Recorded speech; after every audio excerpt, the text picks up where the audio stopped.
आज हम पढ़ेंगे इस एसाफोटाइडा।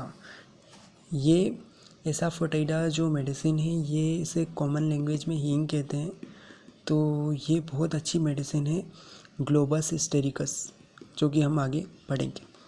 तो इसका कॉमन नेम क्या होता है? नार्थेक्स एसाफोटाइडा, और इसके प्रूवर फ्रेंच अम्बेलिफेरी सी फैमिली की ये मेडिसिन है।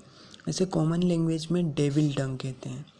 नेम जो है वो बहुत अप्रोप्रिएट है, क्योंकि इसकी बहुत ज़्यादा ऑफेंसिव स्मेल होती है, इसीलिए इसे डेविल डंग भी कहा जाता है।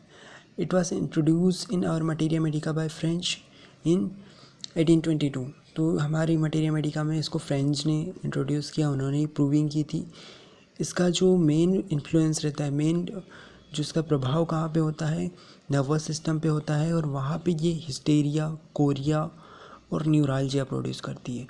तो ये क्या होता है, सबसे पहले हम देखते हैं कोरिया यानी कि इनवॉलेंट्री जर्की मूवमेंट होते हैं, ठीक है। न्यूरालजिया नर्व का पेन, और हिस्टीरिया क्या होता है? हिस्टीरिया एक ऐसी कंडीशन है जिसमें कि इमोशन जो है वो बदलते रहते हैं, चेंजेस होते रहते हैं। न्यूरोसिस की स्टेट है जो कि किससे अराइज होती है? मेंटल कन्फ्लिक्ट, दिमाग में कुछ विचारों में उथल पुथल मची हुई है, डिप्रेशन है, इसके साथ वो करेक्टराइज होती है। और साथ में इसमें जो सिम्टम्स है उसमें बहुत ज़्यादा डाइवर्सिटी रहती है। जो हिस्टीरिया रहता है उसमें डाइवर्सिटी ऑफ सिम्टम, यानी बहुत सारे सिम्टम रहते हैं, जैसे कि फॉर एग्जांपल पैरालिसिस, एनेस्थेसिया, ये बहुत सारे टिक्स, ये सारे सिम्टम एक साथ रहेंगे। ये जो डिसऑर्डर रहता है इसमें डिसोसिएशन भी मार्क्ड रहता है। तो ये हमने हिस्टीरिया का मीनिंग देखा। हिस्टीरिया और भी मेडिसिन में होता है, जैसे नक्स मोस्टाटा, एक्टिया, उसके अलावा क्रोकस। तो ये सब मेडिसिन में भी होता है। बाकी एसाफोटाइडा में तो हिस्टीरिया के लिए बहुत अच्छी मेडिसिन है।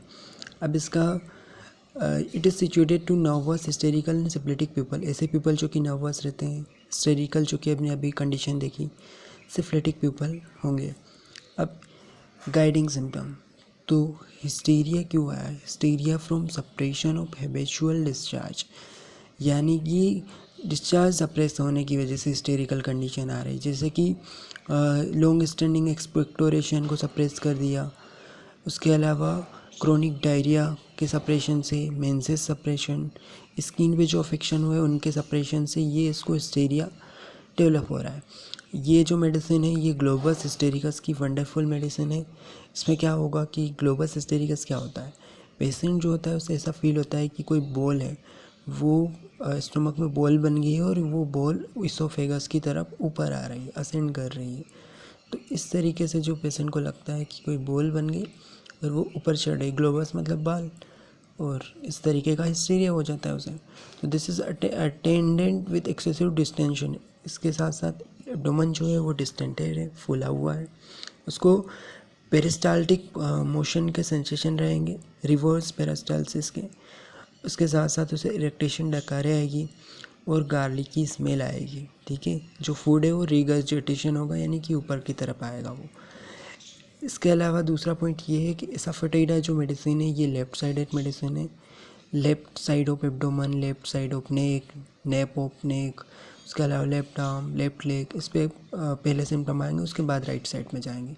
लेकेसिस, लीलियम टिक, थूजा, एलियम सेपा, ये और भी लेफ्ट साइडेड मेडिसिन है।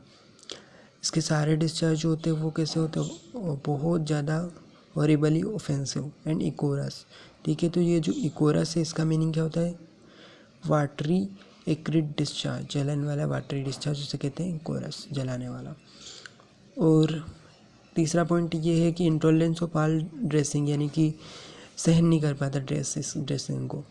सेंसिटिवनेस रहता है कॉन्टेक्ट, मतलब कि ड्रेस को भी सहन नहीं कर रहा है, टच के प्रति, कॉन्टेक्ट के प्रति सेंसिटिव है, जिसके वजह से इसको क्या हो जाता है? पेरिओस्टियल इन्फ्लामेशन, यानी कि जो बोन की कवरिंग है उस पर इन्फ्लामेशन, अल्सर्स, और बोन्स में केरी हो जाता है, बोन्स डिके होने लगती है। एम्प्टी गोल सेंसेशन, इसको 11 एम पे जैसे सल्फर जिंकम में रहता है, एम्प्टी गोल सेंसेशन फीलिंग रहती है, सारे सेंसेशन चले जाते 11 बजे एब्डोमेन की में से, with strange pulsation in a pit of the stomach, ठीक है। तो पिट ऑफ द स्टोमक में बहुत ज़्यादा पल्सेशन देखने को मिलेंगे। Deficient milk with over sensitiveness after confinement मतलब कि बहुत ज़्यादा ओवर सेंसिटिवनेस के साथ अपन को इसमें मिल्क की डेफिशिएंसी देखने को मिलेगी। मोडालिटीज़ की बात करें तो इसको एग्रावेशन किससे होगा?